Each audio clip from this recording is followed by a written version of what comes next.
궁금한 이야기 풍문으로 들었죠. 그 사이 또 많은 이슈가 또 연예계에 생겼죠. 네. 오늘의 풍문으로 들었죠. 2019년 이슈와 논란의 스타, 효도 사기 논란에 휩싸인 신동욱. 그 사건의 진상을 알아봅니다. 이슈를 몰고 다니는 스타, 클라라 깜짝 결혼 발표와 함께 초호화 신혼집 전격 공개, 스타의 몰락과 재기, 아이돌 스타의 몰락, 90년대 걸그룹 도박 사건의 주인공 슈, 왕성한 활동을 뒤로하고 가요계에서 사라진 그룹 베이비복스 원더걸스를 소환합니다. 또한 재기의 성공에 인생 2막을 연 스타도 있는데요. 마약 사건을 지나 전성기를 맞은 주지훈, 청춘 시트콤의 전성시대를 이끌었던 최고의 인기를 누렸던 스타들의 소식. 풍문으로 들었죠에서 지금 공개합니다. 자, 해가 바뀌자마자 많은 사건이 화제가 되고 있는데요. 특히 논란의 중심에 선 스타가 있습니다. 네, 바로 배우 신동욱 씨입니다. 이 신동욱 씨는 2003년 공채 탤런트로 데뷔를 했고요. 드라마 오필승, 공순영, 소울메이트, 쩐의 전쟁에 나오면서 이제 얼굴을 알렸는데요. 헐친한 키에 수려한 외모로 주목을 받았습니다. 네. 그런 배우 신동욱 씨가 효도 사기 논란에 휩싸이게 됩니다. 네. 효도 사기 정말 생소해요. 네. 처음 듣는 단어예요. 그죠? 어떻게 된 일인가요? 예, 지난 1월 2일입니다. 한 방송사에서 배우 신동욱의 할아버지죠. 96세인 신호균 씨와의 인터뷰를 단독으로 보도하면서 이 사건이 알려지기 시작했습니다. 네. 근데 할아버지 연세가 96세시라니까 상당히 고령이신데 무슨 인터뷰를 하셨다라는 건지. 네, 일단 신동욱 씨의 조부인 신호균 씨가 이 언론 인터뷰를 한 건데요. 이 인터뷰 내용이 좀 많은 논란을 일으켰습니다.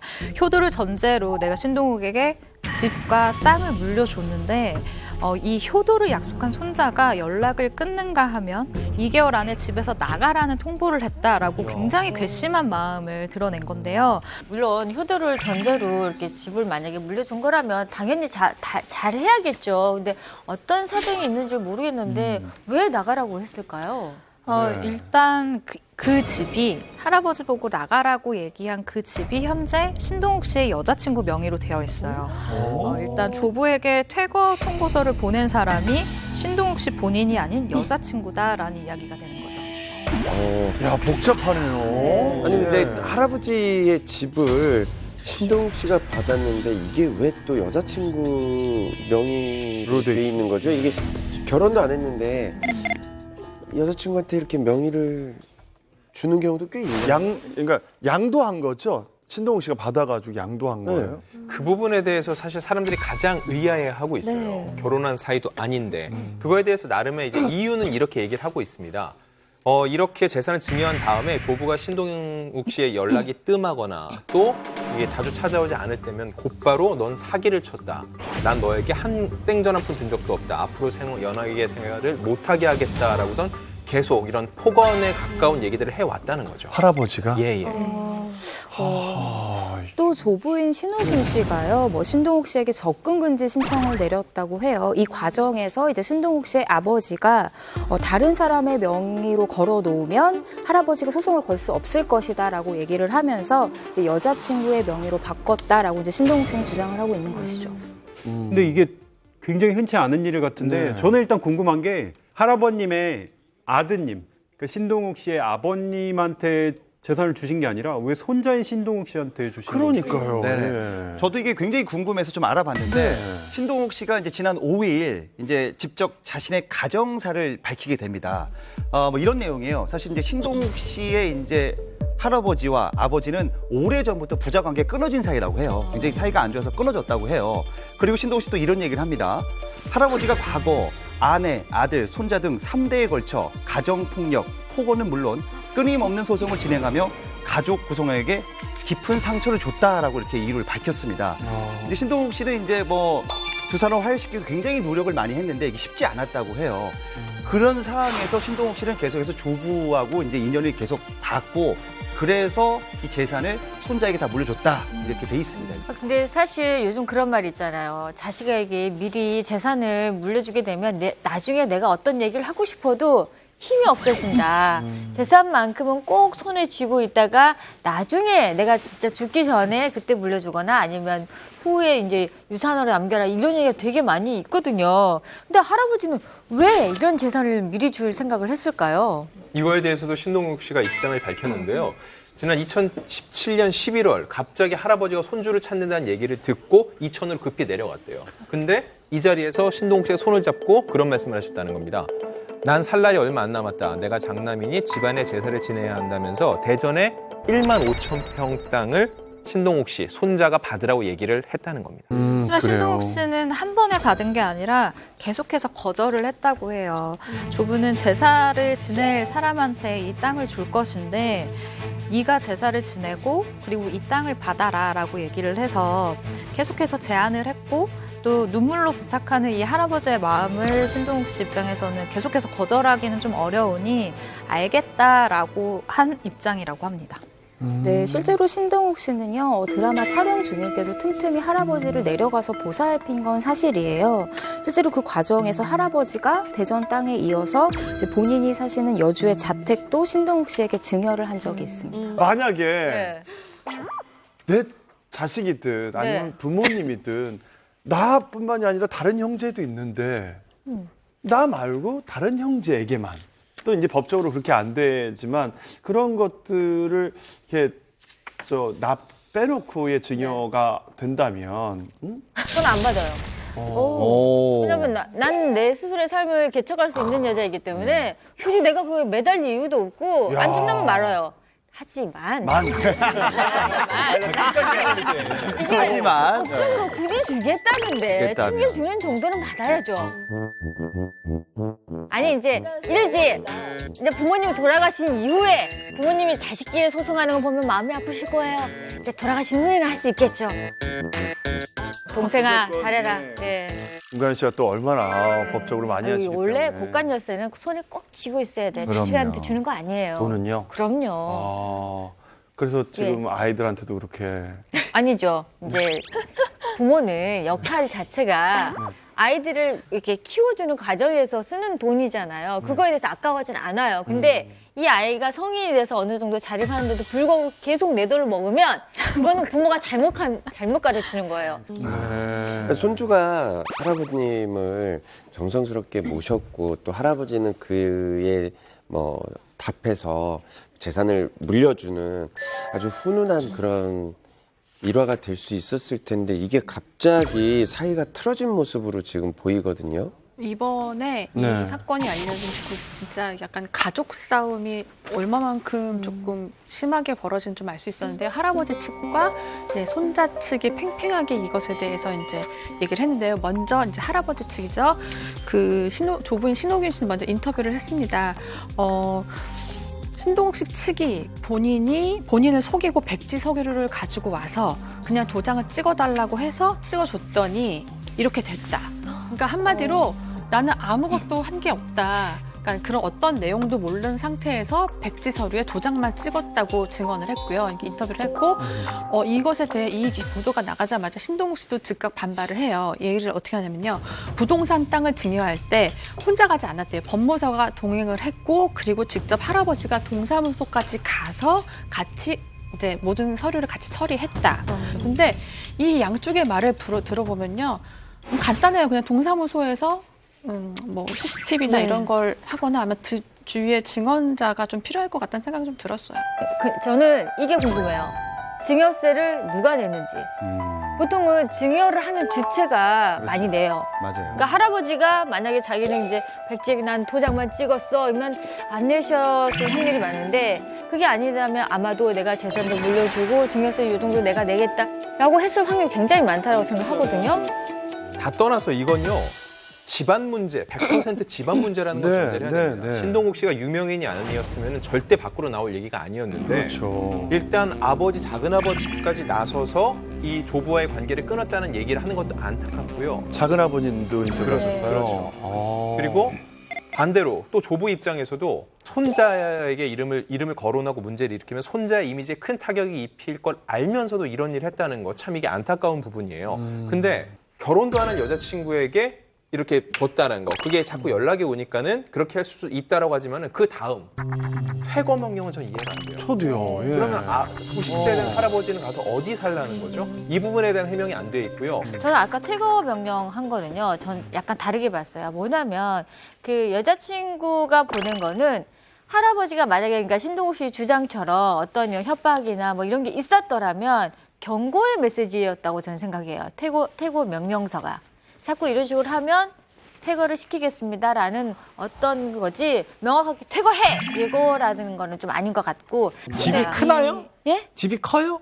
그것도 모르겠네. 굉장히 중요한 질문 같아요. 슬리피 씨는 늘 중요한 질문을 해요. 몇 평이요? 예. 땅이에요, 땅. 어디고? 그러니까 어디야? 15,000평에 지금 살고 계신 자택이라고 그랬으니까 그게 재산 가치가 뭐 어느 정도의 재산 가치가 되나요? 일단 이 땅에 대해서는 가족들은 뭐 약 2억에서 3억 정도의 가치가 있다라고 해요. 그러니까 땅의 평수는 굉장히 넓지만 이게 그린벨트로 묶여있기 때문에 한 2억에서 3억 정도다라고 주장을 하고 있고요. 집에 대한 그 뭐 가치는 아직까지 모르시나 네, 저는 보죠. 일단 땅만 뭐 2, 땅만. 3억이고 집은 또 그 정도 가치가 있겠죠. 예. 요즘 그래서 많이 하는 것 중에 하나가 효도 계약서라고 있거든요. 효도 계약서 있죠. 그 효도 은퇴하신- 계약서요? 네, 효도 계약서. 맞아. 있어요. 그 은퇴하신 분들 중에 이런 이야기가 있어요. 네. 이 자녀들한테 돈을 안 주면 이렇게 맞아 죽고 밥만 주면은 무서워서 죽고 이제 다 주면은 굶어 죽는다고. 그러니까 조건을 다는 거예요. 어떤 거를 하지 않으면은 줬던 돈을 다시 뺏는다. 그러니까 일종의 조건부 증여죠. 혹시 할머니가 돼서 이게 나를 제외한 자식 혹은 손자, 손녀에게 재산을 만약에 네. 미리 주고 나에 대한 효도 절대 그러지 않죠. 네? 내가 왜? 아니 미리 줘야 될 이유 10가지만 대봐요. 라고 하겠지. 아이들이 너무 힘들고 지금 네. 저 사업 기반을 조금만 도와주면은 이제 더 봉양을 더 잘할 수 있다. 아, 젊음과 함께 그 많은 시간들을 소비해야 하지 않게 저는 니들이 스스로 개척해라. 하지만 어느 정도의 도움은 슬쩍 줄 수는 있겠죠. 하지만 대놓고 내가 이걸 줄 테니까 니들이 나를 봉양해. 이거는 아무 의미가 없고요. 결국은 아무리 가족이어도 의무적이 될 수밖에 없어요. 내가 친자식은 맞는 거죠? 그쵸? 네, 아니, 알겠습니다. 내가 너만큼 줬는데 네가 나한테 이렇게 안 해? 할 수밖에 없거든요. 근데 이 케이스 같은 경우에 어쨌든 신동욱 씨 일이지만 신동욱 씨가 활동을 지금 하고 있잖아요. 계시죠. 예. 전 내실 신동욱 씨 이제 재기를 응원하고 있었는데 이번에 그 또 새로 드라마 진심이 닿다에 이제 출연을 하신다고 했는데 이번 일로 하차를 하게 됐다고 해서 이번 일로 네, 좀 안타까운 것 같아요. 또 이런 거 계속 터져서 뭐 효투 막 이렇게 나오는 거 아니에요? 뭐 아무래도 그 신동욱 씨가 제작진이 좀 부담을 느끼니까 하차를 한 것 같고요. 그렇다고 해서 완전히 활동을 중단하려는 움직임은 아닌 것 같고 좀 논란이 되다 보니까 조금 시간을 가지려는 게 아닐까 짐작이 됩니다. 우리 기자님들 이거 뭐 앞으로도 이거 이 사건에 대해서 얘기를 해주시겠지만 그 기자님으로서 보는 이 결과는 어느 정도 예측을 하시나요? 전 정말 좀 흔치 않은 사건이라 네, 궁금해요. 궁금해요. 예. 흔치 않을 뿐만 아니라 세계적으로도 한국에서만 일어날 수 있는 사건이에요. 그 빚과 관련된 거로 슬프다. 이 효도 그렇고요. 저는 뭐 이제 뭐 효도 사기라고 돼 있잖아요. 네. 이게 조금 극적으로 좀 나도 이 기사가 잘못된 거 그래서 저는 좀 이게 극적으로 좀 서로 화해를 해서 이 신동욱이 같이 가족과 함께 효도 관광으로 좀 마지막 마무리하면 어떨까라는 생각을 가져봅니다. 좀 좋게. 예. 예. 이번에는 분위기를 좀 바꿔볼게요. 2019년 단연 최고의 논란, 최고의 이슈인데 네. 이분 빼놓을 수 없습니다. 바로 모든 언론의 관심을 받고 있는 클라라 씨입니다. 네. 클라라 씨. 클라라 씨의 결혼 소식. 네. 예. 정말 새해를 뜨겁게 달궜죠. 정말 깜짝 예. 놀랐어요. 클라라. 새해 복 많이 받으시고요. 행복하게 예쁘게 잘 살게요.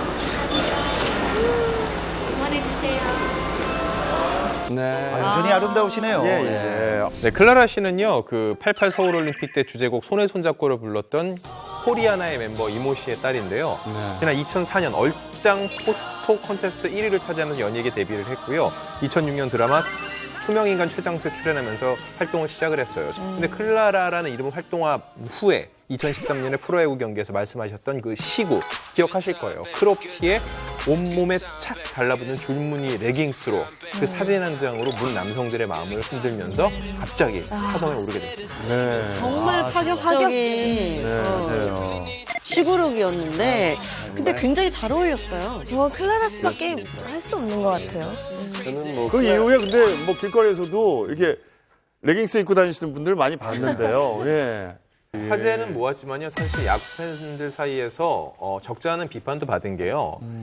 시구를 잘하는 거는 패션으로 하는 게 아니라 홍수아씨, 홍드로라고 그러죠. 그렇게 정말 많이 연습을 해서 그 시구 자체에 초점을 맞춰줬으면 좋았을 텐데 패션에만 너무 치중을 하다 보니까 사실 그 이후에 저렇게까지 패션을 바꿔서 이렇게 유니폼을 바꾼 사람은 없었거든요. 아마 유일무이한 존재이기 때문에 더 아직도 기억에 남는 것 같아요. 네. 저 시구 끝나고 나서 조금 한참 지나서 이제 클라라 씨랑 인터뷰를 한 적이 있어요. 이성민일 때랑 클라라일 때랑 저게 바뀐 거라고. 그러니까 뭐냐면 이성민일 때는 회사에서 모두 요구하는 건 순진하고 참하고 말이 없는 조용한 캐릭터를 원했대요. 그래서 그런 역할만 했었어요. 근데 클라라로 바꾸고 나니까 저렇게 시구를 했잖아요. 반응이 좋았던 거예요. 그래서 그냥 사실 본래의 나였고 사실 저거를 보여주기까지 하루에 3시간 이상 매일 운동을 하거든요. 근데 아마 클라라 씨 SNS 보면은 고난이도의 동작이 되게 많아요. 그게 사실 그냥 만들어진 거 사실 너무 힘들대요. 근데 나는 그래도 내 몸을 괴롭혀서라도 저렇게 만들고 싶고 보여주고 싶다라는 좀 욕망이 강하더라고요. 다른 사람들에 비해서. 네. 그 시구라는 게 굉장히 핫한 그 시대에 유명한 핫한 연예인분들이 많이 하잖아요. 네. 저희가 아직 한 번도 못 했는데 저도 좀 연락을 좀 주십시오.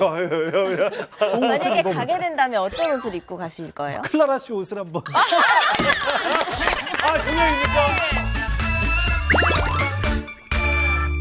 클라라 씨는 사실 뭐 저도 잘 알고 지내는 동생인데요. 그래요? 네. 왜 잠자코 계셨어요? 아니요, 워낙에 뭐 잘 하고 있는 친구고 그래서 응원을. 결혼 전에 연락이 갔었나 보죠? 패션쇼장에서 또 얼마 전에 또 봤어요. 근데 이제 결혼에 대한 얘기는 안 하고 왜 이렇게 요즘 이뻐졌니? 그렇게 했더니 오빠 이렇게 뭐 얘기를 하더라고요. 누구 만난 사람? 그러니까 누구 만난 사람 있는 것처럼 그냥 뭐 이렇게 사인을 주더라고요. 그래서 친하진 않네요. 사람 많은데 그러면 오빠 나 남자친구 있어 그래요? 아니, 친하면 했겠죠.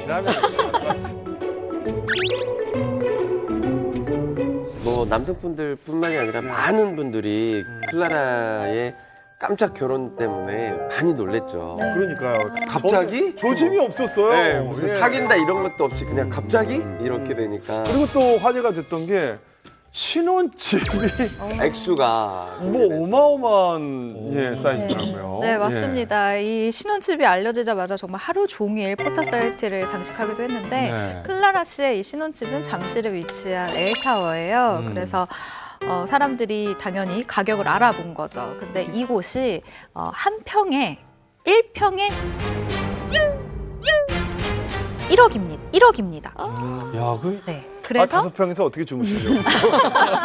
아니 한 평이면 한 요 정도 아니에요? 네, 그러니까 1평에 1억이다 보니까 사람들이 정말로 관심을 많이 가졌었죠. 아니 근데 그 클라라 씨는 정확히 언제 결혼한 거예요? 지난 6일 미국에서요, 2살 연상의 이제 재미고표 출신의 사업가와 결혼을 했는데요. 일단 미국에서 허니문을 보내고 남은 신혼생활은 한국에서 보내는데요. 아까 말씀하신 그 억하는 곳이 그 잠실의 L타워예요. 이곳이 정말 알려지면서 검색어를 장악을 하기도 했죠. 자, 뭐 많은 분들이 L타워에 관심이 많은 것 같아서 제가 직접 알아봤습니다. 여기는 이제 42층부터 이제 71층까지 이제 고급 아파트가 자리 잡고 있는데 여기 평수가 이제 아파트 규모 평수가 60평에서 300평. 가격이 42억부터 340억에 이른다고 합니다. 아니 340억이면 중개 수수료가 얼마나 돼요? 너무 궁금한데. 0.9. 아니 여기 가서 여기 부동산을 내야겠어. 그러니까 60평부터 300평까지. 네네. 대박이다. 야, 저 빈 공간들이 다 1억씩이란 얘기죠? 마룻바닥이. 아, 그렇죠. 예. 아. 화장실도 1억이고. 그러니까 돈을 깔고 주무시는 거죠. 제가 엘타워를 좀 찾아봤는데요. 네네.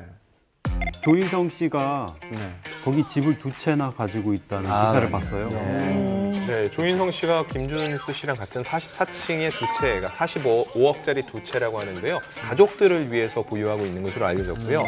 그리고 이 L그룹의 창업주인 신격호 회장이 49층에 거주하는 것으로 알려져 있습니다. 네네. 아, 그럼 클라라 씨는 몇 층에 거주를 그렇죠. 저도 그걸 알고 싶어서 예, 예. 엘타워에 또 제가 또 친구가 있습니다. 이래요 여기서. 그래서 몇 층인지 또 매매인지 전세인지 월세인지 요거까지 좀 알고 싶어서 파헤쳐 봤는데 이것도 알려주면 안 된다고 그러더라고요. 예, 비밀이라고 해서 어쨌든 알 수는 없습니다. 예. 근데 중요한 건 일단 42층부터 71층까지 거기서 산다면 우리가 말하는 그냥 아파트 세대고 더 중요한 건 바로 108층부터 114층에 산다.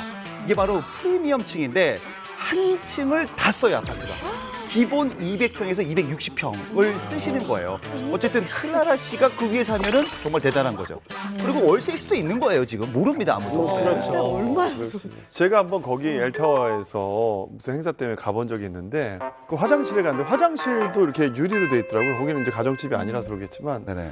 볼일을 보는데 전망이 밖에가 세상에. 다 보여요. 화장실에서 나가기가 싫은 그렇죠. 아니 구름에 떠 있다는 게 이 기분이구나. 근데 지금 박수동 씨는 그 화장실만 한번 가보고 지금 되게 붕붕 떠 있잖아요. 예. 근데 클라라 씨는 지금 더 떠 있습니다. 왜냐하면 어머, 예. 저 큰 넓은 집에 이제 살림살이를 하나도 안 샀대요. 아직까지.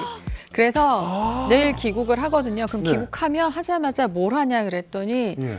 이제 살림살이 계속 사러 다닐 거라고 굉장히 좀 들떠 있어요. 아직 그 살림살이까지도 안 놀았어. 예. 근데 이 시점에서 궁금해지는 게 네. 그러면 네. 그 재미교포 사업가라는 남편은 정확히 어떤 일을 하고 어떤 사람인지도 궁금해지거든요. 예. 보통 분은 아니신 것 같은데. 그러니까요. 이 여자 연예인 남편분 궁금해요. 네. 근데 제가 이걸 기사가 나기 한 3일 전쯤에 이 소스를 들어가지고 그러니까 클라라 스텝이 얘기를 해줬어요. 이분이 이미 혼인신고를 했고 사업가고 김 씨다. 이 정도까지만 알려줬는데 취재를 하고 있는 사이에 이제 기사가 난 거였던 거예요. 그래서 남편분이라도 통화를 해야 되겠다. 근데 아마 기자분들 중에는 아시는 분들 있겠지만 클라라 측근 중에 그렇게 유력한 분이 있거든요. 이 공통점이 있는 분. 그래서 그분한테 전화를 했더니 본인이 아니고 연락을 안 한 지 오래됐다라고 얘기를 하시더라고요. 그래서 좀 기자들 사이에서도 이 남편분에 대해서 아는 부분은 그냥 대단한 재력가라는 거 외에는 아직 알려진 게 없어요.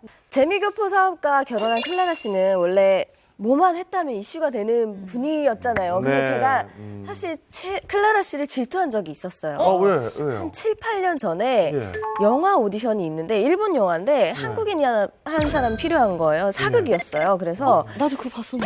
봤어요? 둘 다 졌죠.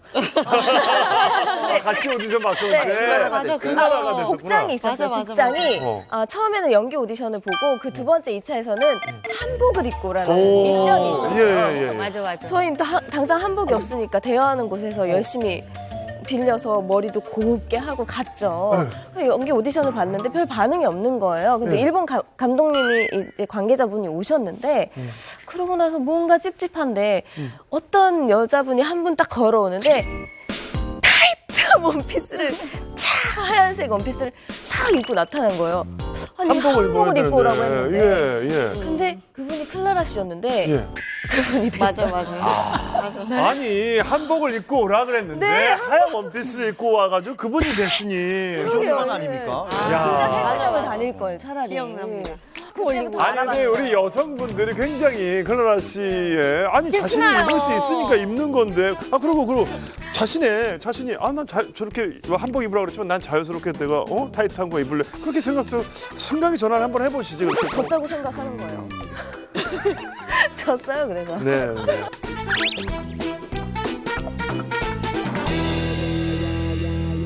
태 동안 저희가 이제 클라라 씨를 한국에서 거의 못 본 것 같아요. 네. 저도 마지막으로 본 게 그때 조여정, 고경표 씨랑 함께 출연했던 영화가 마지막이었던 것 같은데요. 2016년부터는 중국에서 주로 활동을 하고 있습니다. 한화 한 200억 원 정도의 제작비가 투입된 영화 한성에 출연을 해서 큰 인기를 얻었다고 하고요. 그리고 이미 2019년 올해까지 영화 6편과 드라마 1편의 계약을 마쳤다고 해요.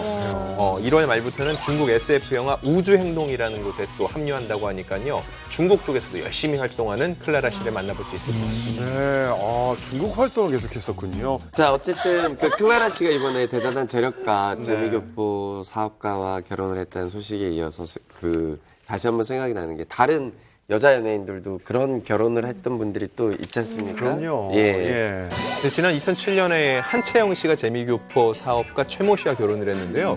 이분 같은 경우는 UC 버클리에서 경영학을 전공한 투자 전문가로 알려졌고 원래 한채영 씨랑 오랜 친구였다고 하는데 한채영 씨 같은 경우는요. 녹색창에 한채영 씨 이름을 딱 치면 배우자의 최땡땡 바로 칩니다. 되게 신분이 명확하게 드러나 있는 거예요. 근데 한채영 씨 하니까 저는 그게 기억나죠. 여자들은 그런 게 관심 많죠. 프로포즈 때 뭐 받았나. 네. 굉장히 궁금한데 반지가 무려 이따만한 5억짜리였다고. 이따만한 5억. 이따만한 5억짜리였다고. 아니 뭐 박하나 씨나 소영 씨나 이렇게 아름다운 배우분들인데 그런 생각 안 하세요? 하지만 한채영은 아니잖아요. 다만 논밭밖에 못 봤다고요. 그렇다면 논밭을 여기 끼고 다닐 수는 없잖아요. 좀 기대하세요. 저 프로포즈 반지라는 건 좀 어느 정도 그러니까 기대하세요? 뭐 크기를 떠나서 사실 요즘은 반짝반짝 빛나는 게 사실 너무 갖고 싶더라고요. 뭐야, 까마귀야? 야, 우리 박하나 씨 이건 또. 강력한 메시지. 이야, 이거 방송 보고 계실 테니까. 제가 열심히 살려고요, 모아가지고. 당시 알려진 게 시가 2억짜리 해외 명품 자동차를 선물 받고 150평대에 한 6, 70억 정도 되는 신혼집에 신작 살림을 차렸다고 하는데 전 되게 기억에 남는 게 그때 결혼식 당일날 그 직전에 기자회견을 했어요. 근데 딱 기자들 앞에 앉아 있고 그 앞에 커튼이 쳐져 있었거든요. 커튼을 싹 여니까 한채영 씨가 이렇게 웨딩 드레스를 입고 앉아 있었어요. 근데 표정이 굉장히 밝고 보통 여배우들 같은 경우는 개별적으로 기자회견 안 하는 경우가 많아요. 이게 아무래도 본인이 드러내거나 이렇게 얘기하고 싶지 않아 해서. 근데 한채영 씨 같은 경우는 되게 스스럼 없었거든요. 그런 면에서 되게 오랜 친구 사이였고 그런 관계에서 자연스럽게 결혼하고 지금 보면 남편의 신분도 그대로 노출이 돼 있고 이런 걸 보면은요 굉장히 잘 사는 예쁘게 사는 대표적인 부부가 아닌가 싶어요. 저는 여배우의 재미교포 사업가 남편 하면은 좀 이분부터 떠오르거든요. 이제 이영애 씨 부부인데 두 부부는 2009년 8월에 하와이에서 결혼식을 했는데요. 남편분이 방위산업체로 운영하는 굉장히 대단한 재력가였어요. 연예계에서도 유명할 정도로 이 둘이 당시 극비리의 결혼식을 올려서 화제가 됐는데요. 근데 지금은 약간 이영애 씨를 외조하는 데 좀 주력을 하시는 것 같아요. 어느 정도냐면은 그 매체 데스크들한테 전화를 걸어가지고 기사 얘기도 하고 막 이러시거든요. 사랑꾼이세요. 네, 맞습니다. 그때 하와이 결혼 전문업체 예약을 했는데 이영애 이름으로 한 게 아니라 이순영으로 바꿔서 예약하는 바람에 많은 분들이 눈치 못 채고 정말 철통부안이 된 거죠. 전 이날이 아직도 기억이 납니다. 아침에 여느 때와 같이 일을 하고 있었습니다. 원래 언론사들 아침에 마감 때문에 굉장히 바쁘거든요. 따르릉 한 통의 전화가 울렸고 막내 기자였던 제가 받았습니다. 있는데 전혀 낯선 목소리의 한 분이 어디 언론사죠? 맞습니다. 이따 12시쯤에 보도자료가 하나 갈 거니까는 잘 좀 챙겨주세요. 그래서 어떤 내용인데요? 그건 말씀드릴 수 없습니다. 그래서 뭐야? 하고 끊었어요. 12시에 보도자료가 왔어요. 법무법인 발로 왔어요. 그게 기영애 씨가 결혼한다는 보도자료였어요. 저는 이렇게 법무법인에서 미리 사전 통보 형식으로 얘기를 한 다음에 온 건 처음 받아왔어요. 그만큼 철통 보안 속에서 두 분이 결혼식을 진행을 한 거예요. 대체 이런 분들은 어디서 만나? 재미교포 사업가분들의 어떤 동호회가 있나요? 뭐 소개팅을 하시는 뭐 DM을 여자 연예인분들만 가입할 수 있는 뭐 소개팅 어플이 있다. 재밌네. 재미교포라서. 그러니까 어디서 만날 거? 재미교포인데. 그러니까 난 한 번도 못 봤는데 결혼하니까. 재미교포 분들도 한국에 자주 놀러 오세요. 만나러 이렇게 놀러 다니는 데가 비슷비슷하니까. 근데 그런 곳에 이제 중간에 이제 아는 사람들이 있으면 이제 누구 팬이다 뭐 같이 밥 먹자 이러면 이제 소개팅. 그렇다면 소개팅이 가능한 여기 거죠. 계신 여배우분들은 재미교포 분들한테 뭐 이런 뭐 호감 표시나 아니면 뭐 넘어가죠. 있었습니까? 한 번이라도? 아니 왜 있었으면 왜 말을 못해요? 뭐 인기 연예인이고 또 아니, 이분들은 나갈 분들이 아닌 것 같아요. 없으니까 그렇죠. 아 그럼 왜 이렇게 크게 얘기해? 마이크가 이쪽에 있었는데 그냥 조용히 얘기해라. 아유 예. 아유 안타깝네요. 모든 여자 연예인이 여배우들이 똑같이 재미있게 포하고 어울리는 건 아닌 것 같아요.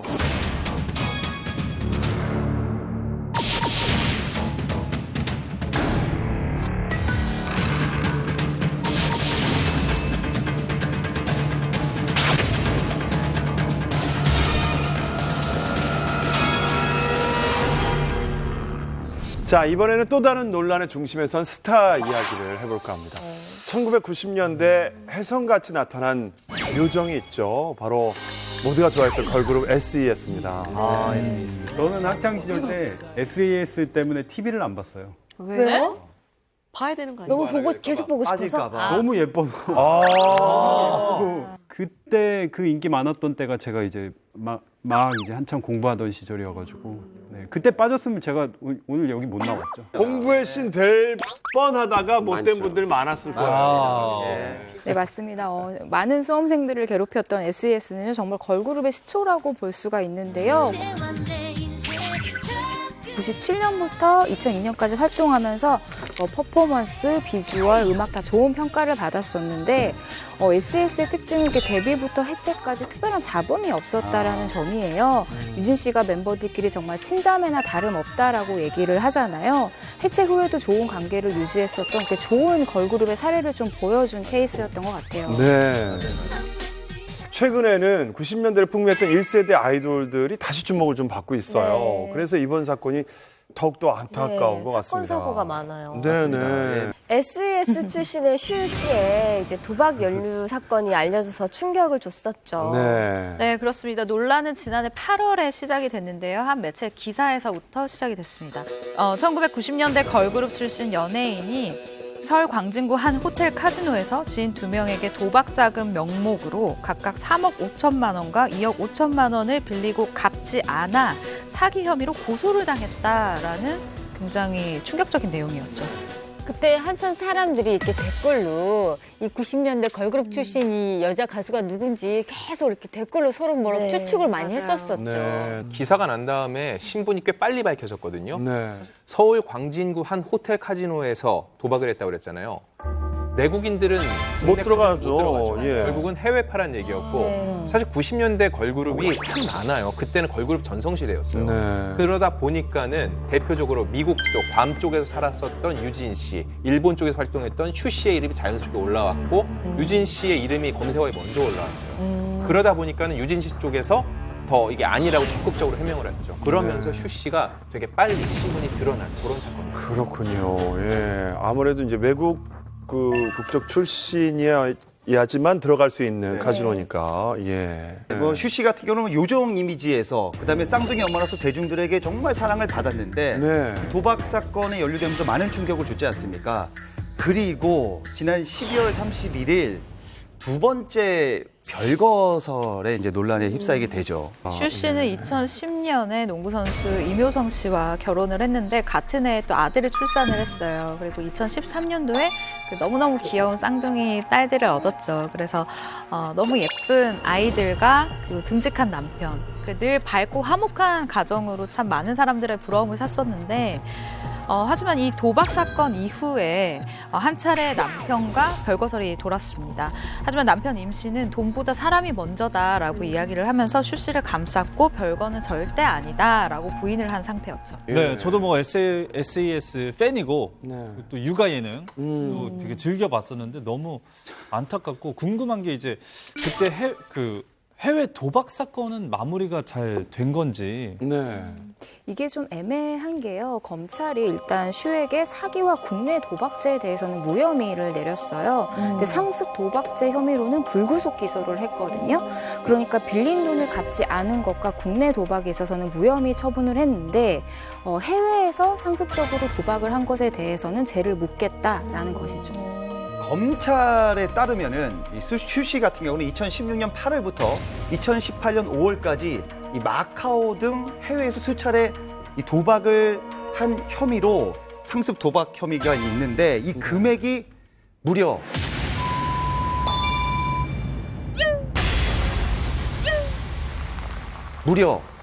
7억 9천만 원에 달한다고 합니다.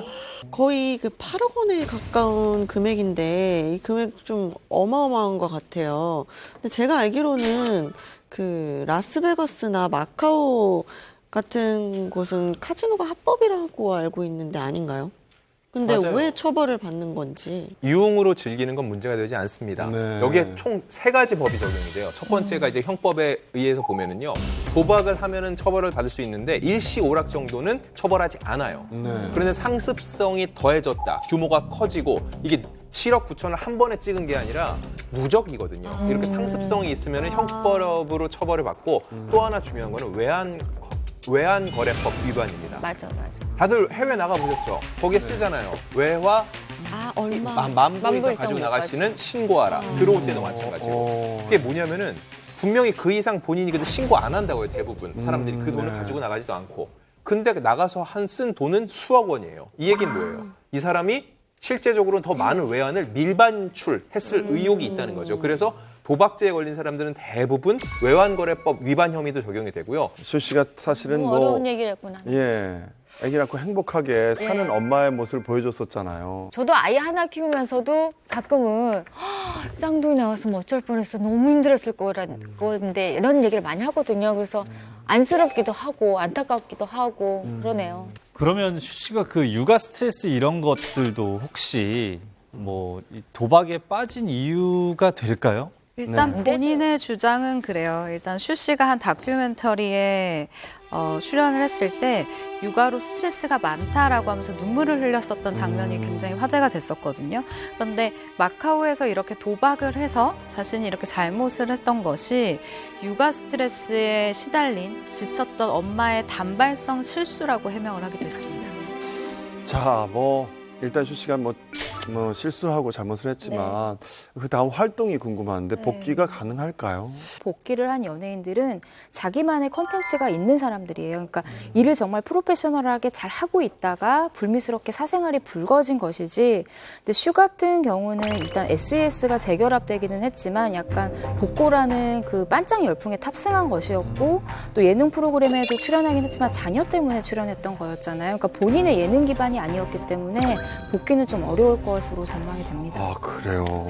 사실 슈 씨 외에도 많은 아이돌 그룹의 멤버들이 이 도박 사건에 연루됐었죠. 예. 네, 맞습니다. 안타까운 일이에요. 일단 90년대 중후반을 이제 가요계를 보면은 이 아이돌의 르네상스 시대다라고 좀 얘기할 수 있는데 이때 당시 H.O.T, 제키, G.O.D, 시나, NRG 많은 분들이 인기를 끌었단 말이에요. 네. 근데 이들 중에 일부 멤버가 도박 사건에 이제 연루가 됐었죠. 자, 먼저 그 H.O.T의 멤버 토니 안 씨는요, 사설 스포츠 토토 도박 혐의로 조사를 받은 뒤 재판에 넘겨져 징역 6개월의 집행유예 1년을 선고받았습니다. 그리고 이제 신화 멤버 앤디도 스포츠 토토에 연루되면서 약식 기소가 됐었고요.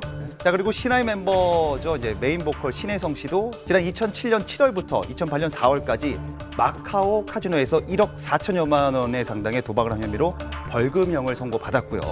또 NRG의 보컬이죠. 이성진 씨 역시 도박 및 사기 혐의 등으로 징역 1년 그리고 집행유예 2년, 벌금 500만 원을 선고받았습니다. 유독 아이돌들이 이렇게 도박에 엄청 많이 빠지는 것 같은데 그냥 생각해보면 아이돌이랑 도박이랑 전혀 연관이 없어 보이는데 이렇게 빠지게 된 특별한 이유가 있나요? 심리적 불안도 있고 사실은 정말 경제적 불안이 굉장히 큽니다. 그래서 사실 연예인이라는 직업이 겉으로는 화려하지만 그 특성상 남들이 하는 그 평범한 취미를 갖기도 어렵고 다른 사람하고 어울리기도 힘드니까 어디 이렇게 좀 도박이라든가 남들이 좀 남들 눈에서 피해서 뭔가를 즐길 수 있는 거리들을 좀 찾는 경우가 있어서 도박의 유혹에 빠지는 경우가 좀 있고 아니면 또 좀 남아있는 그 재산들을 사업에 투자했다가 날리는 경우도 꽤 많이 있고 그렇습니다. 자, SS의 슈에 이어서 최근에 논란의 중심이 된 90년대 아이돌이 또 있죠. 네, 계속해서 논란을 일으키고 있는데 바로 90년대 최고의 아이돌 잭스키스의 멤버 강성훈 씨입니다. 잭스키스는 90년대 후반에 H.O.T와 정말 인기 쌍벽을 이루면서 아이돌 돌풍을 일으킨 팀이다라고 설명을 하고 싶은데요. 3년이라는 비교적 짧은 활동 기간에 비해서 엄청나게 많은 히트곡을 냈고 또 줄곧 정상권에 있었습니다. 또 다수의 음악방송 1위를 차지한 것은 물론이고 98년도에는 서울 가요대상에서 대상을 수상하기도 한 그런 엄청나게 인기가 많았던 그룹이었죠. 네, 잭스키스는 3년 전이죠. 2016년 재결합해서 다시금 예전 못지않은 인기를 누렸는데요. 콘서트를 열기만 하면 매진되는 쾌거를 일궜습니다. 근데 또 화제가 된 게 강성훈 씨가 냉동 미모라고 헤어스타일이 어떻게 하나도 안 변하고 옛날처럼 그 있잖아요. 가시 상태 그대로. 네, 그래서 굉장히 화제가 많이 됐었는데 이런 강성훈 씨한테 무슨 일이 생긴 겁니까? 이제 강성훈 씨가 JK 중심에만 서 있으면 좋았을 텐데 JK 중심이 아닌 수많은 논란의 중심에 서게 됩니다. 이 강성훈 씨의 개인 팬클럽 운영자 A 씨와의 열애설이 먼저 납니다. 이런 열애설에 이어 이번엔 국내를 넘어 해외에서까지 구설수가 납니다. 2018년 9월 대만 현지에서 강성훈이 8일과 9일 예정이던 대만 팬미팅을 일방적으로 취소해 손실을 입었다라고 밝혔는데요. 이 과정에서 보통 이렇게 해외에서 팬미팅이나 공연이 취소되면 바로 환불 조치가 이루어지거든요.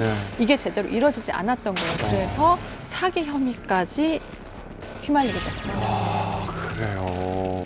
그러니까 환불이 안 된 거는 문제가 될 수 있을 것 같은데, 근데 여자친구가 팬클럽 회장인 게 이건 어떤 문제가 있나요? 팬들은 운영자랑 사귀어서 화가 난 게 아니에요. 이게 열애 문제보다는 이 팬클럽 운영진의 운영 방식에 문제가 있다라는 건데 이제 팬클럽이 진행한 해외 콘서트나 이벤트 상품 판매 과정에 문제가 있다면서 이제 사업자 등록 시점이랑 세금 문제에 대한 해명을 요구하는 것이거든요.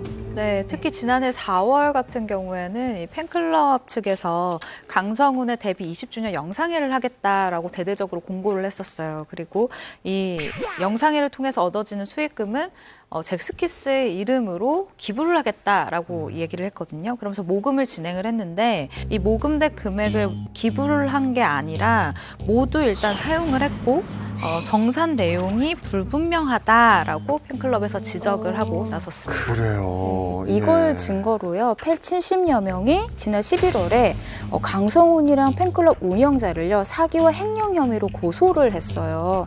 어떻게 보면 팬이 연예인을 고소한 전무후무한 사건이 됐죠. 전무후무하겠네요, 정말. 연예계 생활을 한 25년 넘게 하고 있지만 팬클럽에 있는 분들이 이렇게 연예인을 고소하는 거는 진짜 처음 본 것 같아요. 저도 기억이 없는 것 같아요, 이런 일은. 고소가 어려운 건 아니에요. 하지만 그걸 하겠다고 맘먹기까지가 하고 싶다는 마음은 있지만 정작 이걸 하기까지 고민이 굉장히 많이 되거든요. 어떤 계기가 딱 됐는데 제가 볼 때는 많은 실망을 했으면 정말 팬들이 많이 화가 났구나라는 걸 알게 되더라고요. 맞습니다. 논란은 여기서 그치지 않습니다. 지난해 9월 이 강성훈 씨가 전 매니저의 가택에 침입해서 폭행을 했다는 사건이 이제 알려집니다. 특히 전 매니저를 위협하는 이 영상이 SNS에 공개돼서 굉장히 충격을 줬죠.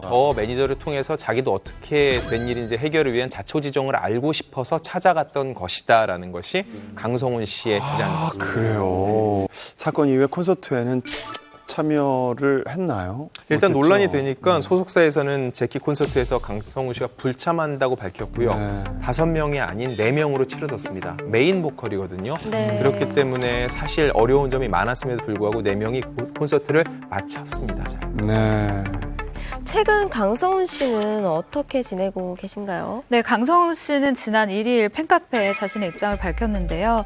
소속사와 합의하에 2018년 12월 31일자로 전속 계약을 해지하는 것으로 합의, 잭스키스로서의 모든 활동을 내려놓겠다라고 이야기를 했습니다. 잠정 중단, 그러니까 활동을 당분간 하지 않겠다라고 자신의 입으로 얘기를 한 건데 그가 활동을 하지 않겠다라고 해서 팬들의 화가 가라앉지는 않은 게 그 이후에도 계속해서 팬들이 그가 나왔던 방송에 대해 가처분 신청을 한다거나 여러 가지로 계속해서 방법을 찾아보고 있는 것 같습니다. 자, 다음 사건도 아이돌 그룹과 관련이 있다고요. 예, 남녀공학 출신의 배우 차주혁 씨가 출소 12일 만에 다시 마약을 투여해 경찰의 수사를 받고 있습니다. 아니 마약을 다시 한 것도 놀라운데 그것도 출소 12일 만에 했다는 게 말이 돼요? 도대체 어떤 사람입니까? 차주혁 씨를 좀 소개하자면 2010년도에 이제 한국에서 흔치 않았던 혼성 아이돌 그룹으로 데뷔한 남녀공학으로 데뷔를 합니다. 일단 이제 거기서 이 멤버 중 열혈강호라는 이름으로 활동했던 게 바로 차주혁 씨입니다. 네. 지난달 25일에 차주혁 씨가 새벽 4시쯤에 서울 서초구 소재의 한 아파트에서 큰 소리로 소란을 피웠습니다. 그래서 주민 그리고 경비원이 경찰에 신고한 사건이 벌어지게 된 거죠. 네, 출동한 경찰은 퇴거 불응으로 차주혁 씨를 현장에 체포했는데요. 이 과정에서 차주혁 씨가 경찰에게 과도한 욕설을 내뱉어서 모욕죄 혐의도 받고 있습니다. 그런데 이 이후에 더 놀라운 사실이 밝혀진 거죠. 경찰이 차주혁 씨를 조사하는 과정에서 일단 마약 투약 혐의에 대해서 시인을 받은 거죠. 그러니까 본인이 얘기를 한 거예요. 이후에 시약 검사를 했는데 역시나 양성 반응이 나왔습니다. 그 말인즉슨 결국 체포 당시에 그가 했었던 이 모든 행동, 그러니까 이 소란은 약에 취해서, 이 마약에 취해서 스스로를 제어하지 못한 채 벌인 행동이다라고 저희가 알 수가 있는 부분입니다. 쉽게 자신이 시인을 했대요. 그렇죠. 그 마약을 네, 했다고. 마약을 했다라고 인정을 했어요. 이 차주혁 씨 이번 논란이 처음이 아니지 않나요? 맞습니다. 이 데뷔 전에 미성년자 시절에 음주를 즐겼던 사진이 일단 공개가 되고 심지어는 일진설에 휘말리면서 결국 그룹을 탈퇴하게 됩니다. 이후에는 이제 열혈강호가 아니라 차주혁이라는 본명으로 배우 활동을 시작을 했는데요. 2016년에 마약을 밀반출하려다가 현지 경찰에 적발돼서 한국 검찰에 송치가 됐고요. 그 다음에도 일이 줄줄이 있었습니다. 2017년 3월은 대마초 흡연 혐의, 2017년 4월은 마약 투약 및 매매 혐의, 그리고 한 달이 채 지나지도 않은 2017년 5월에는 음주운전으로 추가 기소됐고요. 그러다가 2017년 6월에 징역 1년 6월에 실형을 선고받고 법정 구속됐습니다. 네. 저는 근데 진짜 궁금한 게 있는데 간혹 연예인분들이 마약을 하셨다고 나오는 경우가 있잖아요.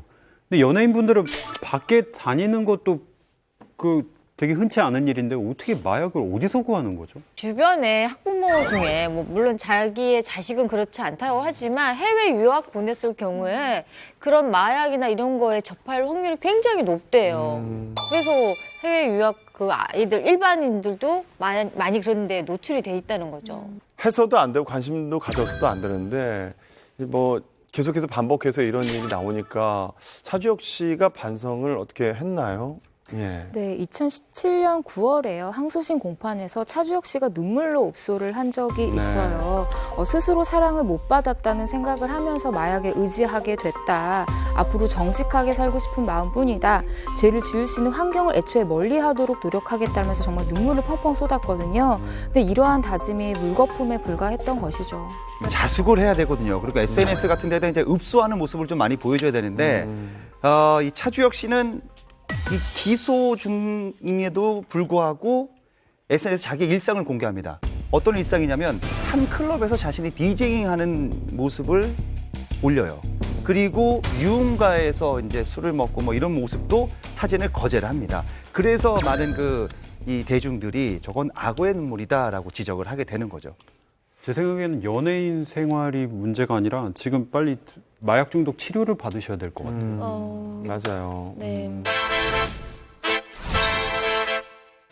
I know you wanna baller, baby, I understand. You're wearing all that jewelry and expensive name brands, but I can show you something that ain't none of them can. Cause I ain't too cool. 사건 사고로 몰락한 아이돌 멤버도 있지만 반짝 인기를 얻다가 조용히 자취를 감춘 아이돌도 있었죠. 네. 저는 요즘 그 모두가 빠져보는 드라마 있잖아요. 막장 드라마. 황후의 핑크빛. 너무 재밌어요. 너무 재밌어. 미칠 것 같아. 왜 아줌마들이 막장 드라마를 좋아하는지 이제 알 것 같아요. 그래서 근데 거기에 이진 씨가 나오셨어요. 베이비복스 출신인데. If you wanna be my love. 저 때도 아직 유행일 때인가 보다. 저 머리띠. 감미연 씨 머리 나오네요. 윤은혜. 이진 씨였어요. 진짜 오랜만이다.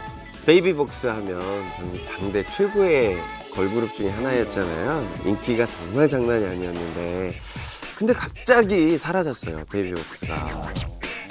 베이비복스는 진짜 모르는데요. 그 연예계 노브레인 강성태 씨를 위해서 제가 계기자가 알려드리도록 하겠습니다.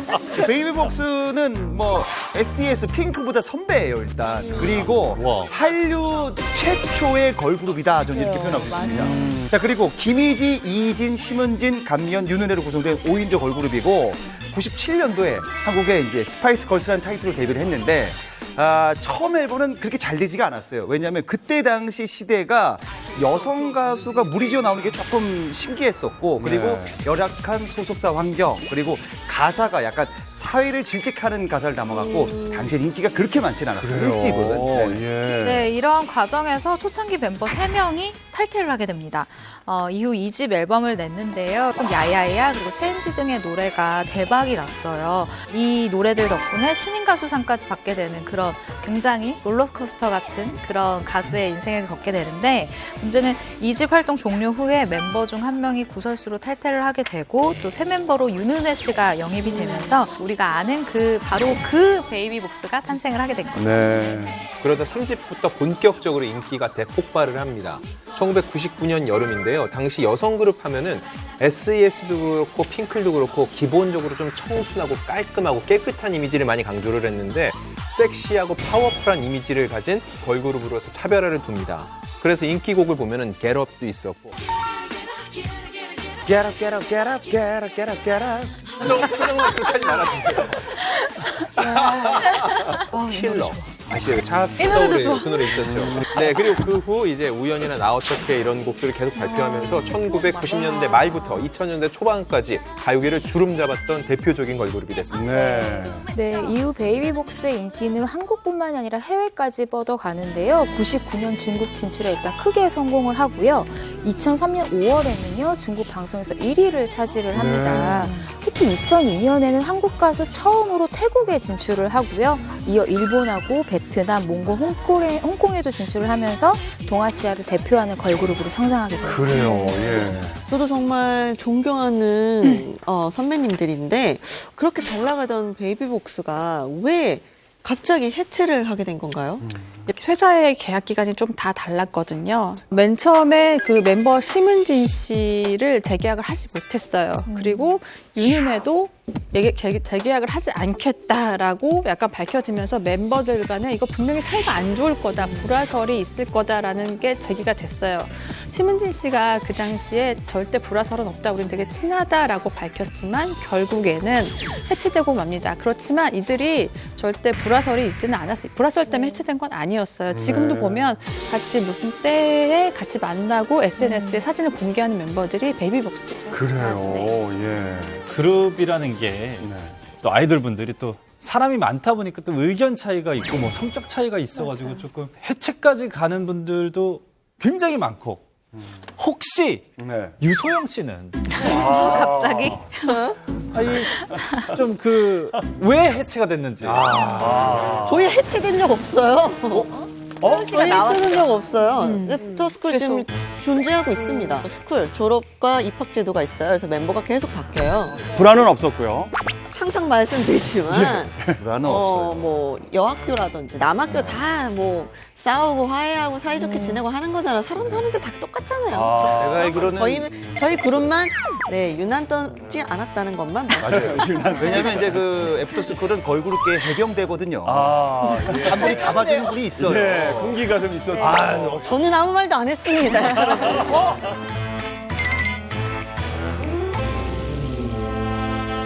역시 그룹 활동은 굉장히 어려운 것 같아요. 맞아요. 어렵죠. 지금 베이비복스 분들은 어떻게 지내고 계실까요? 궁금하네 이거.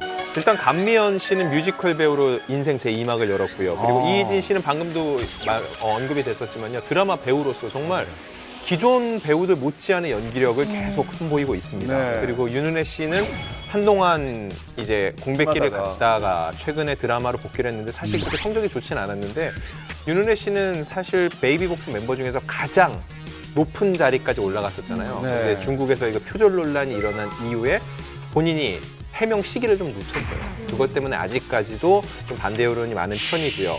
그리고 김희지 씨 같은 경우는 지난해 10월에 감미연 씨가 라디오에서 살짝 언급하기도 했는데 현재 육아로 가장 바쁜 나날을 보내고 있습니다. 네. 제가 네, 신문진 씨를 제가 좀 개인적으로 좀 친분이 있는데 신문진 씨가 홈쇼핑도 열심히 하고 있고요. 최근에는 공간 디자이너로 변신을 해가지고요. 신문진 씨가? 네, 그것도 하고 있고 또 강연도 다니고 있고 그리고 저는 개인적으로 다시 보고 싶은 아이돌이 있습니다. 네, 그죠? 굉장히 궁금하실 거예요. 누구예요? 누굽니까? Nobody, nobody, nobody, nobody but you. Nobody, nobody but you. 누구죠? 원더걸. 아, 맞습니다. 원더걸. 정말 대한민국을 그 당시에 들었다 놨다. 그럼요. 텔미와 노바디는 뭐 정말 최고였죠. 최고였죠. 아직까지 이 노래보다 잘 된 노래가 없는 것 같아요. 맞아요. 체감상 정말. 자, 그거 아십니까? 네. 원더걸스의 원년 멤버 중에 이분이 함께 있었습니다. 맞다. 허나가 있어요. 아, 맞다. 현아, 선미 둘 다 있었어요. 둘다 있죠. 선미, 현아가 원더걸스 초기 멤버였거든요. 원더걸스는요, 박진영 씨가 처음으로 프로듀싱한 걸그룹이에요. 그래서 그만큼 또 성공한 것 같고요. 2001년 S본부 오디션 프로그램을 통해 선발된 선예 씨와 현아 씨, 그리고 소희, 선미, 예은을 차례대로 발탁해서 5인조를 이루게 되는데요. 하지만 현아 씨는 데뷔한 해에 안타깝게도 건강상의 문제로 하차를 하게 되면서 그 빈자리를 유빈 씨가 채우게 됩니다. 2007년은 진짜 원더걸스의 해라고 해도 과언이 아니었는데요. 그때 정규 1집 타이틀곡 텔미로 저는 신드롬이라는 표현은 이럴 때 쓰는 게 맞는 것 같아요. 왜냐면은 춤 사이가 굉장히 남다르잖아요. 그 당시에 뭐 경찰 텔미, 소방관 텔미, 무슨 그런 영상들 모두가 그거를 하는 걸 했었으니까요. 사람들이 기꺼이 따라하고 함께 즐거워했었고요. 그래서 그 이듬해 So Hot 그리고 하반기에는 노바디까지 큰 성공을 거두면서 데뷔 1년여 만에 가요 대상까지 받았습니다. 한 그 사이에 한 3, 4년을 기업 무슨 행사 있잖아요. 그러면 다 텔미와 노바디였어요. 정말. 예. 네, 그리고 이 노바디로 원더걸스는 2009년부터 미국 진출을 선언을 했습니다. 이때도 정말 한국 팬들이 환호를 했었는데 한국에서 최초로 아시아에서는 50년 만에 빌보드 핫100 그리고 76위까지 오르는 기록을 세우게 됩니다. 미국에서 활동하던 중에 선미 씨가 잠정적으로 활동을 중단하겠다 이렇게 회사에서 공식 입장을 내게 되고 대신해서 새 멤버 혜림 씨가 들어와요. 굉장히 또 오묘한 매력의 새로운 멤버였죠. 덕분에 중국까지 활동 영역을 넓히면서 여러 나라에서 사랑받는 걸그룹이 됐습니다. 네. 미국에 중국까지 활약이 컸는데 원더걸스가 왜 해체를 하게 된 거죠? 2010년대 이제 컴백을 하면서 미국과 캐나다 투어를 열었지만 이게 큰 성과를 또 거두지는 못해요. 그 뒤로 2015년도에 소희 씨가 연기자를 하겠다고 탈퇴를 합니다. 그 이후에 이제 선혜 씨가 갑작스럽게 결혼을 발표하면서 계약 해지가 되고 선미 씨가 다시 합류를 해요. 4인조 밴드로 이제 가요 프로 1위를 또 차지하고 굉장히 좋았는데 그 이후로 2017년에 예은과 선미 씨가 계약 만료로 탈퇴를 하면서 원더걸스가 해체가 됐죠. 네. 전 사실상 원더걸스를 해체시킨 사람은 박진영 씨라고 생각을 해요. 왜냐면은 원더걸스가 텔미랑 노바디로 연속 대히트를 기록하면서 그 당시엔 소녀시대가 비교 대상이 아닐 정도예요. 그렇죠. 근데 강제 미국 진출을 하는데 핫백에서 76이 굉장히 큰 성과인데 여기서 중요한 거 그 앨범을 어디서 팔았는지 아십니까? 쇼핑몰? 아동복 매장에서 팔았어요. 이게 어떤 거였냐면은 한국 걸그룹에 대한 인종적 편견이 있기 때문에 아이들이 순수하게 노래로만 평가해달라고 해서 이 아동복 매장에서 팔았다고 하는데 그래서 싱글 차트, 빌보드 차트에서는 76인데 이 스트리밍, 소위 말하는 음원 차트에서는 높은 순위에 전혀 오르지 못했어요.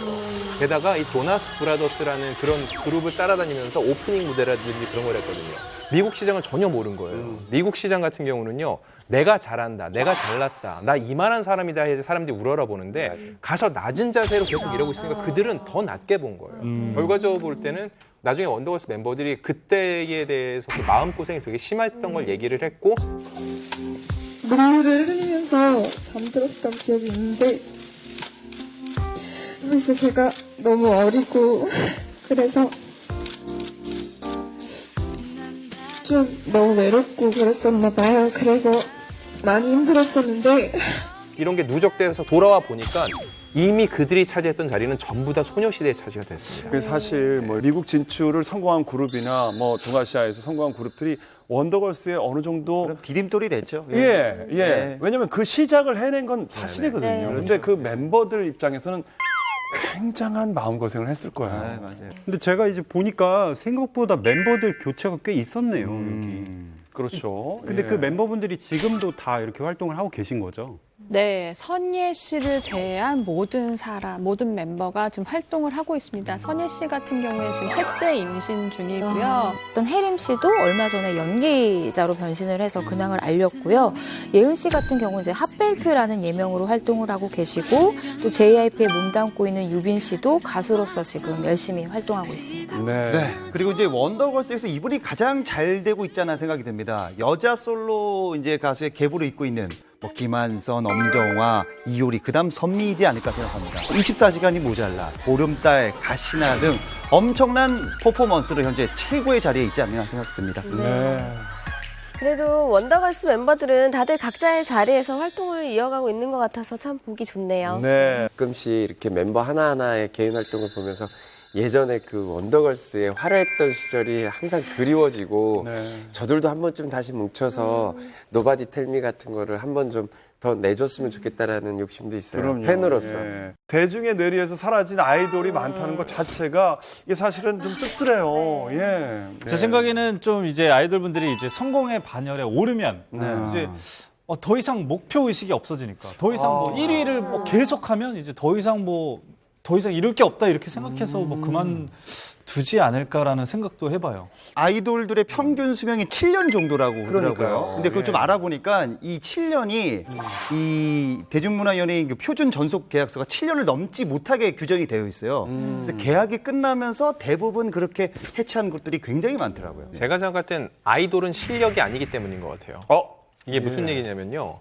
연기력 실력입니다. 가창력 실력입니다. 아이돌 이미지예요. 이게 무슨 얘기냐면은 연기력도 하다 보면 쌓이거든요. 가창력도 쌓이고 아이돌은 해도 이미지이기 때문에 쌓이지 않아요. 소비되다가 소진돼 버리죠. 주목을 받던 걸그룹도 있겠지만 주목을 못 받고 이제 없어진 걸그룹도 있을 거 아니에요.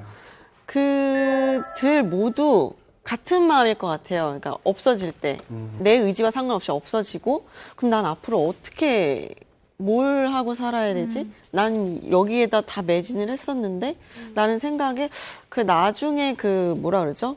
후폭풍?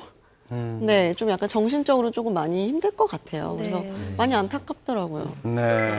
아, 이거 뭐 저도 현장에서 뭐- 경험하신 거라. 네, 그럼요. 그게 더 안타까울 거예요. 예. 자, 여기 풍문단 여러분들은 혹시나 나 이게 기억에 남는 아이돌, 나 진짜 좋아했는데 이런 분이 계십니까? 퇴사자. 맞아요. 왜냐면은 이제는 나올 법한데 하는데 다들 이제 많은 발굴 프로그램을 다시 만나는데 이들은 안 나와요. 퇴사자. 또 빠질 수 없는 분들이 있죠. 네. 힙합의 원조.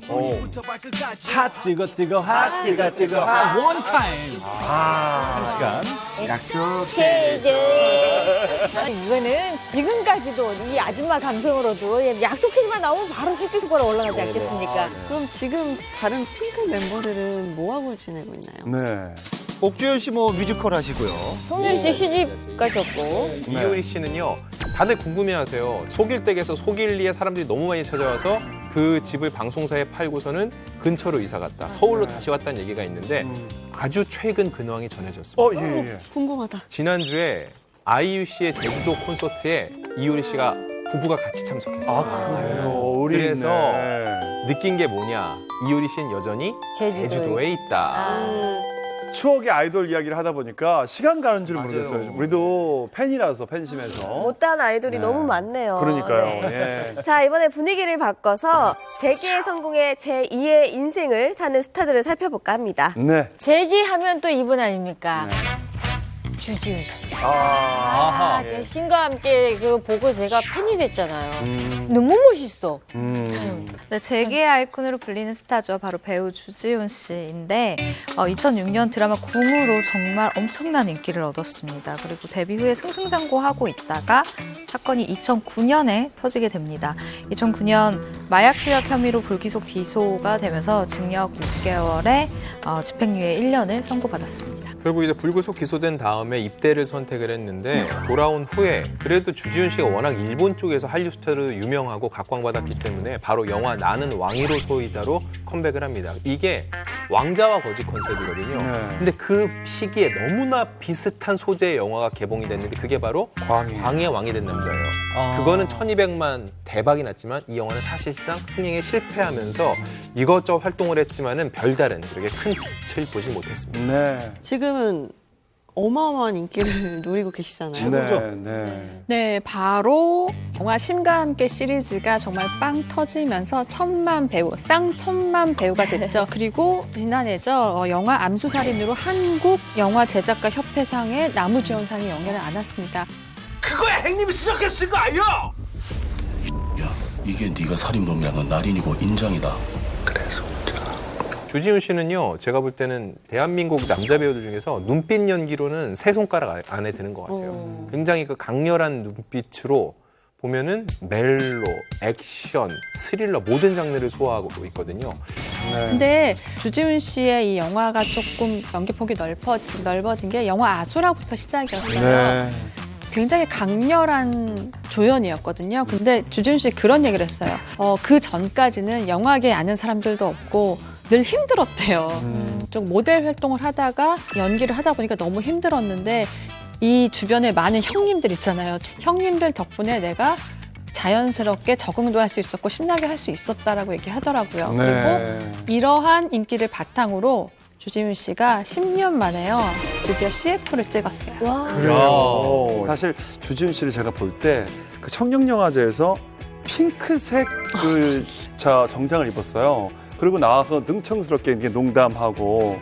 근데 제가 그 모습을 보면서 어쨌든 예전에 실수한 부분도 있고 이게 구설에 올랐었던 적이 있었기 때문에 위축될 수가 있거든요. 그런데 내려놓은 부분이 보이더라고요.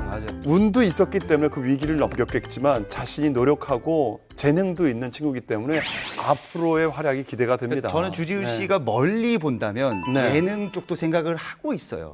신동엽 씨와 비슷한 그런 언변이에요. 정말요? 진짜 웃겨요. 그 정도. 깜짝 놀랐어요, 저도. 전 얼마 전에 싱가포르 가서 주지훈 씨 봤어요. 넷플땡땡 거기에 이제 한국 오리지널 드라마 조선시대를 배경으로 한 좀비얘기인데 거기서도 주연을 맡았습니다. 그래서 저는 국내뿐만 아니라 올해는요 전 세계적으로 주지훈 씨가 더 알려질 해가 되지 않을까 싶어요. 맞습니다.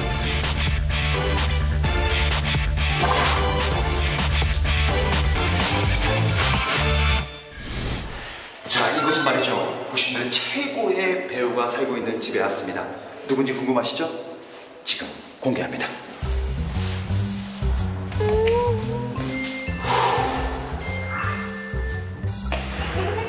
네, 안녕하세요. 풍문으로 들어오셔서 왔습니다.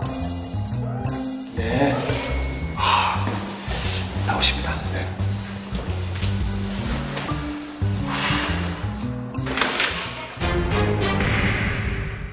안녕하세요. 안녕하세요. 네. 너무 반갑습니다. 반갑습니다.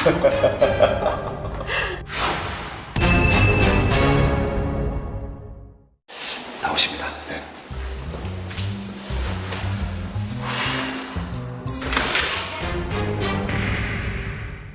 안녕하세요. 안녕하세요. 네. 너무 반갑습니다. 반갑습니다.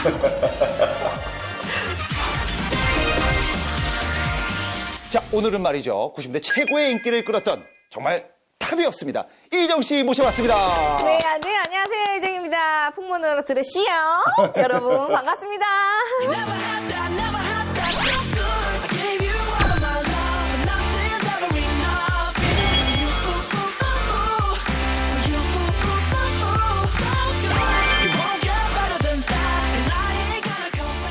여전하세요. 여전히 뭐 방부제 미모의 냉동인간. 진짜요? 벤자민이라고 아십니까? 네, 알죠. 젊어지고 있어요. 진짜요. 아니, 오히려 번개머리 할 때는 재밌었는데, 오히려 이렇게 또 머리를 푸니까 더 아름다우신 느낌이에요. 번개머리가 너무 강하다 보니까 제가 다른 드라마를 많이 해도 기억을 안 해주시더라고요. 예. 그때 당시 인기가 대단했는데, 뭐 CF도 어마어마하게 찍으셨고. 광고 많이 찍었죠. 남센 여센, 뭐 새 친구. 그때 당시 얼마나 바쁘셨어요? 그거 좀. 네. 그러니까 제가 남자셋, 여자셋을 그만둔 이유가 하나 있어요. 네. 왜냐하면은 그때 성철 부장님한테 제가 잠을 자고 싶다 그랬어요.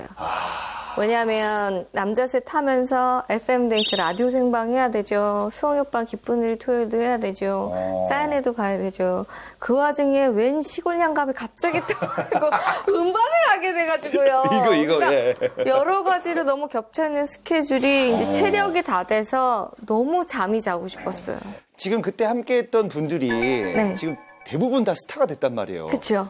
뭐 혹시 뭐 좀 재밌는 에피소드 뭐 송승헌 씨나 뭐 신동엽 씨도 있었고 많잖아요, 그때 당시에. 동엽 오빠 같은 경우에는 정말 열심히 하시는 분이어가지고 동엽 오빠 발차기에 코 한 번 맞아서 코 한 번 나간 적이 있었고. 발차기를요? 네. 그 애드립이 없는 건데 애드립을 한 거예요. 뭐 이렇게 발차기가 있었군요. 아니 쌈을 말리는 건데 이렇게 말리면 되는데 2단 yap치기를 하겠다 발차기 했는데 제 코에 맞아가지고 진짜 쌍코피가 빡 터져가지고. 그 이희정 씨, 제가 그 예전에 그 기사를 보다가 깜짝 놀란 게 있는데 무슨 이희정 사망 뭐 이런 게 예전에 제가 본 것 같은데 이거 뭐 깜짝 놀랐어요, 저도. 근데 저도 깜짝 놀랐어요. 왜냐면 아직도 초록아이에 제 이름을 치면 사망이라는 게 적혀져 있기는 있더라고요. 제가 아까도 봤거든요. 그래서 이거는 왜 안 내려주시지? 했는데 사망 판정 3개월은 맞았어요. 그게 이제 뉴스에 나온 거고 저는 뉴스 보고 제 병을 알았고. 조금 그때는 좀 심각했던 병이었잖아요. 그죠? 그쵸, 많이 심각했었죠. 좀 많이 아팠었죠. 그래서 많은 분들이 걱정도 해주시고 저도 진짜 깜짝 놀랐어요. 저는 정말 건강할 줄 알았거든요. 근데 너무 일찍 왔어요. 30대 왔으니까 그때 이제 다 좀 마비가 됐었으니까 해서 촬영할 때 카메라가 있잖아요. 그 묶어요. 내가 이렇게 앉아 있어야 되는데 이렇게 쓰러진단 말이죠. 힘이 없으니까 묶었어요. 이렇게 의자랑. 그렇게 묶고 마지막 촬영 5%를 다 했고 마무리하셨고. 네네네. 그때 정말 힘들었을 텐데 정말 힘이 좀 돼줬던 분들이 있었을 것 같아요, 주변에. 당연히 석천이 오빠는 바로 달려와 주셨고 근데 하루 있다가 보냈어요. 왜? 너무 울어서. 그러니까 너무 우는 모습을 제가 오빠의 모습을 보니까 더 힘든 거예요. 그게 저는 너무 가슴 아팠고 이제 너무 고마웠던 게 이제 권상우 씨가 그때 해외 그 촬영 가서 바로 내려서 저한테 달려와 주셨고 그 다음에 이제 제일 고마운 친구들은 진짜 고마운 친구들은 저희 스타일리스트하고 매니저예요. 그러니까 제가 그때 당시에 일을 할 수가 없잖아요. 그러면 내가 일을 못하니까 애들은 벌이가 없잖아요. 그렇죠. 그렇기 때문에 다른 데로 가라고 얘기했었거든요. 근데 딱 한마디를 하고 안 가더라고요. 뭐라고? 그냥 언니 죽을 때 알아서 갈 테니까 걱정하지 말라고. 딱 그 얘기 한마디를 딱 하는가 동시에 제가 악착같이 살아야 되겠다라는 생각을 했어요. 그때. 이제는 너무 건강합니다. 건강에 대해서는 뭐 시청자분이 이제 염려 안 해도 된다. 요거는 팩트군요. 그렇죠. 그거는 팩트입니다. 너무 건강해지셨군요. 네네. 아유, 다행입니다. 자, 우리 이희정 씨 마지막으로 우리 풍문드로쇼 마지막 인사 부탁드리겠습니다. 네, 풍문으로 들으쇼 시청자 여러분 정말 반갑고요. 제가 너무 좋아하는 프로그램인데 롱런 했으면 좋겠고요. 올 한 해는 연기하는 모습 많이 보여줬으면 좋겠다 말씀 많이 해주시는데 꼭 좋은 연기로 보답하겠습니다. 올해 건강하시고 행복하세요. 화이팅! 여전히 밝은 모습이에요. 예, 영상으로 봤지만 너무 반갑고 기쁩니다. 아, 이유정 씨 정말 오랜만에 보니까 너무 반갑네요. 네, 한동안 네. 연락이 좀 끊겼었거든요. 그래서 좀 결혼할 때도 좀 연락하기가 되게 좀 그러더라고요. 네. 근데 다시 한번 연락 한번 해야 될 것 같아요. 의정 씨 같은 경우는 제가 남자세 여자세 처음 막 시트콤 모르고 들어갔을 때 제 상대 역이어가지고 제가 하는 걸 다 받아줘가지고요. 오늘의 저를 있게 해준. 야, 그래요. 네, 그런 동료죠. 저는 이유정 씨랑 방송을 한번 같이 한 적 있어요. 완치 후에요. 네. 근데 그날도 방송 녹화 끝나고 김가연 씨처럼 홈쇼핑 방송하러 간다고 되게 신나하셨고요. 24시간이 모자라대요. 너무 일하는 게 즐겁고 지금은 정말 건강하다고 본인이 되게 스스로 얘기한 적이 있어요. 아이고, 예. 그리고 정말 기쁜 소식은 현재 드라마를 지금 출연 타진 중이라고 해요. 조만간 정말 안방극장에서 다시 이유정 씨를 볼 수 있을까라는 생각도 해보고 더 중요한 거는 번개머리도 한번 보고 싶네요. 네. 자, 이유정 씨 얘기를 하다 보니까 남자세 여자세 시트콤이 또 낳은 또 예쁜 스타가 또 있습니다. 여러분 기억하실지 모르겠습니다만. 제니. 이제니 씨. 아니, 제니 씨 뭐 프로그램에 나왔더라고요. 미국 네, 생활. 나왔어요. 무슨 디자이너인가? 그게. 웹 디자이너. 예. 네, 이제니 씨는요, 94년에 S사의 특제 탤런트로 데뷔를 했어요. 아까 그 희대의 가장 걸작 시트콤인 M사의 시트콤 남자셋 여자셋에 나왔는데요. 말씀하셨다시피 정말 원조 베이글러죠. 지금 근데 최근 공개된 모습도 하나도 늙지 않으셨어요. 저는 그게 제일 신기하더라고요. 연애 활동을 안 하시는데도 참 예쁘시더라고요. 그러니까요, 예. 그런데 2004년이죠. M사의 드라마 황태자의 첫사랑을 끝으로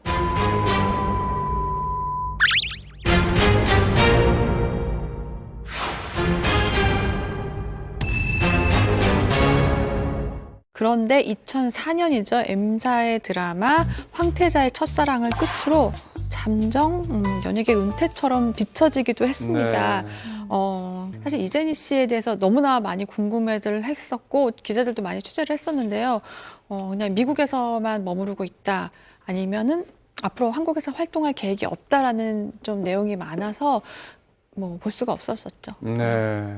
갑작스럽게 연예계를 떠난 이유가 좀 뒤늦게 알려졌어요. 지난 2011년 그 T사의 예능 택시에 탑승을 했는데 이 미국 편이었어요. 미국 생활 모습을 그대로 보여줬는데 이런 고백을 했습니다. 당시 유부남과의 스캔들이 터졌었고 나중에 사실 무근으로 판명이 났지만 본인은 너무 황당하고 충격적이어서 연예계를 떠날 수밖에 없었다는 고백을 뒤늦게 했습니다. 이제 제가 방송을 모니터해 봤는데 이제니 씨 이제 연예인이 아니에요. 그냥 일반인으로서 굉장히 성공한 삶을 살고 있고 뭐 예전에도 당당했지만 오히려 지금이 더 당당하고 솔직한 모습을 보여서 저는 너무 좋았습니다. 네.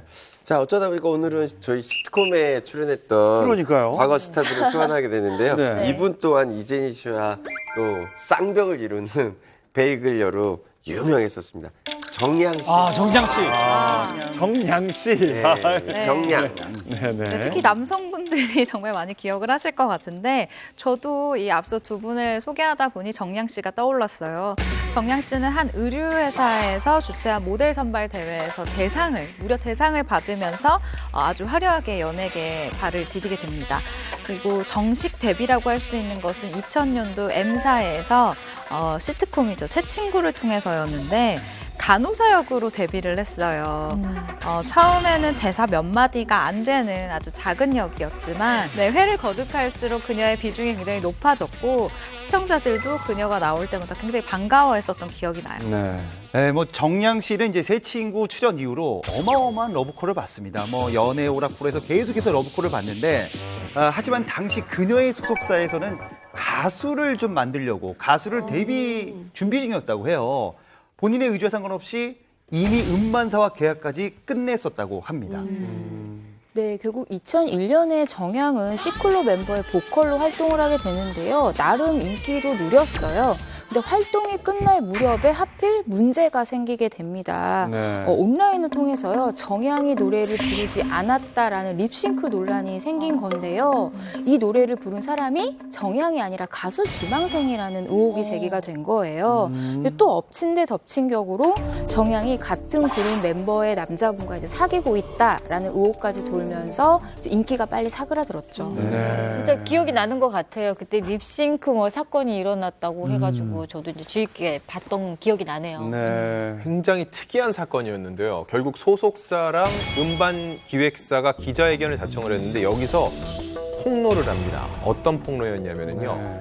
이 정양의 앨범은 사전 제작된 게 맞고 정양은 립싱크를 했다라고 이렇게 폭탄 선언을 하게 되는 거죠. 근데 정양 씨의 얘기는 또 다릅니다. 본인은 립싱크를 안 하고 자기가 부른 줄 알았다는 거예요. 이게 무슨 말인지 한번 생각을 해보면요. 본인도 불렀겠죠. 근데 자기의 녹음된 목소리에 이런 식의 조금은 이렇게 손을 본 다음에 그대로 넣은 게 아니냐 본인은 생각을 했던 것 같은데요. 결과적으로 그래서 나도 이번 사건의 피해자라고 정양 씨는 주장을 했습니다. 당시 그 문제들이 해결이 됐었나요? 해결이라기보다는요. 결과적으로 정양 씨가 활동을 중단하게 됐습니다. 그렇게 됨으로써 이제 대중의 기억에서 점점 잊혀진 건데요. 그러다가 지난 2005년에 갑상선 비대증 투병 사실이 알려지면서 몸무게가 30kg대까지 떨어졌다. 이런 소식이 알려지면서 많은 이들을 안타깝게 했었죠. 마음이 아프네요. 자, 이런 여러 가지 일들로 인해서 방송을 좀 못했었는데 아프기까지 했네요.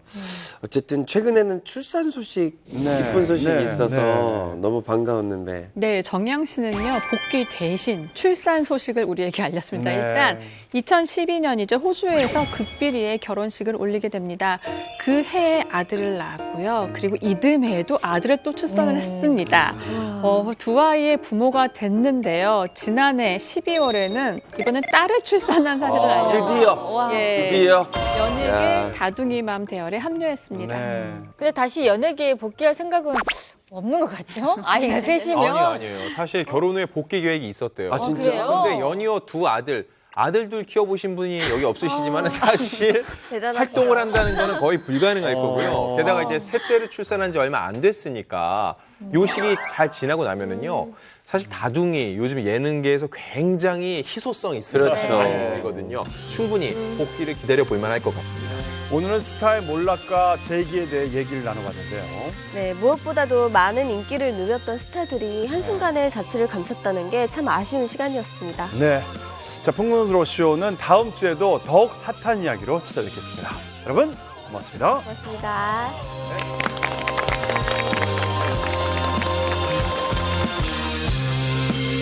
be right back.